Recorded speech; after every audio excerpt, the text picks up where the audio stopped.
Hello and welcome to a tutorial on how to embed fonts in your website. And specifically, I'm going to be showing you how to do this in terms of your Google site. However, once you take a look at this, I hope, will recognize that you can basically do this for any website up to and including a text edited website that accepts basic HTML code, because that's all it is.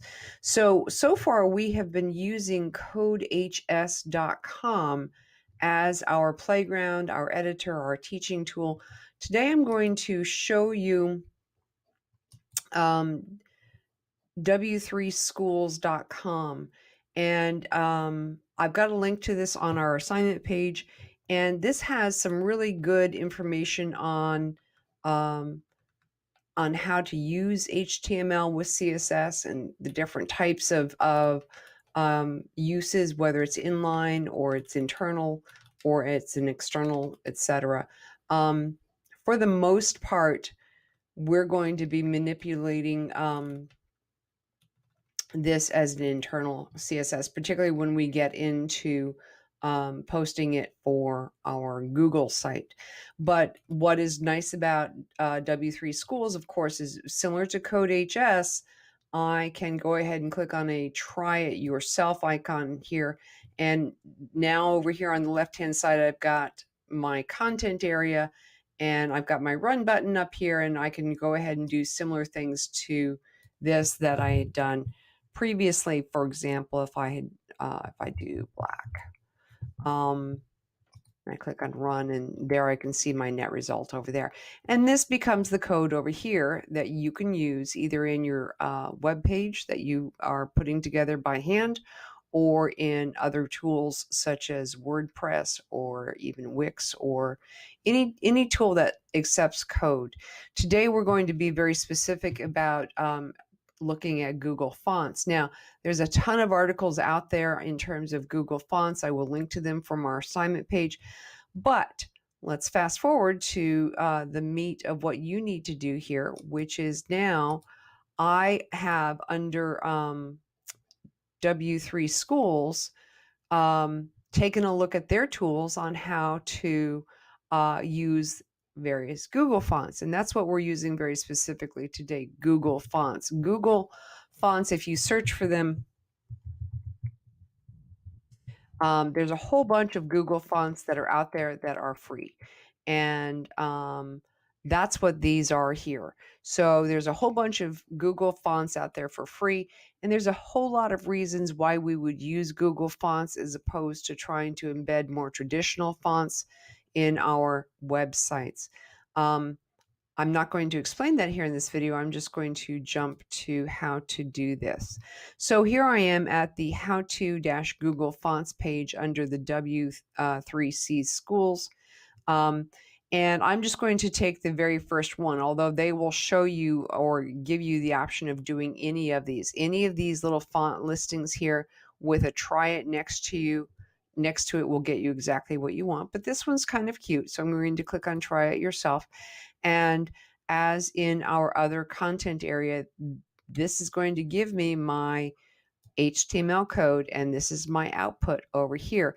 Now, the difference here is this, very quickly, is it's linking to the Google APIs or application program interfaces.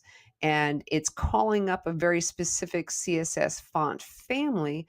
I could always go over here to my Google Fonts and actually do very, very similar things by just knowing the name of the font. But it is very handy to have it already listed here. So what this is saying here is that for this particular document, I want to call a font called Sophia. Now, over here in the body area, this is slightly different from what we learned in CodeHS, in the fact that in CodeHS,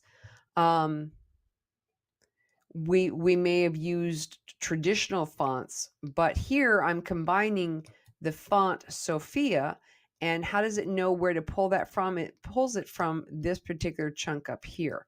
And then I'm also combining another CSS attribute right away. Now, these could be on two different lines if that visually makes a little bit better sense to you. But I'm basically saying anytime I invoke my body tag, I want its family to be the font family to be called Sophia, and I want the font size to be 22 pixels, and that's just a base font size.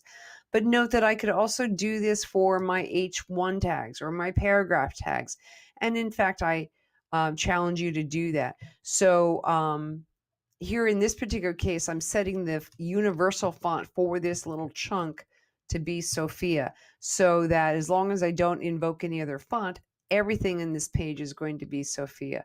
But basically, you could invoke a different link here. You could go grab a different Google font and link to a different one, and then you could invoke a different style. For example, the paragraph style, you could call it a different font family. Again, you would have to invoke it separately on a separate line up here, and then you could get some wide variety of that. But basically here, once you've invoked the font and you've named it or you've indicated what you're going to do with it in your body or your H1 or your paragraph tag, now it's simply a matter of putting in your content here. So perhaps I want to do another quote here. Quote, I'm going to say, be yourself. Everyone else is taken. Quite truthfully, I'm not sure if that's the actual font. And I have to say, ashamedly, I do not know who to give attribute to, but I'm going to just give you that sample, and this is my output. So let's fast forward now to the fun part. I'm going to highlight and copy this. I could do a right-click copy, I could do a control copy, I could do a command copy, but how do I drop it in my Google site? Similar to our previous exercise, I'm going to come over here to my Google site. I'm going to click on embed. I'm going to click on embed code. I'm going to paste that content, and again, really nice. I could go ahead and actually edit this directly right in here. I'm going to click on next. It's going to churn away. I'm going to click on insert, and voila, I have some magic going on, in the sense that right now in the Google arena of Google Sites, I do not have any other choices in terms of changing my font sizes or my font styles on demand, in terms of color, in terms of background, in terms of invoking these Google fonts. But they're out there, and now that we can embed HTML code, I want you to complete the challenge of finding a font that you like, embedding it, and going ahead and submitting this video or a video that you create of this particular skill set as a part of your exercise. Have a great time. If you have any questions, let me know. Thanks. Bye.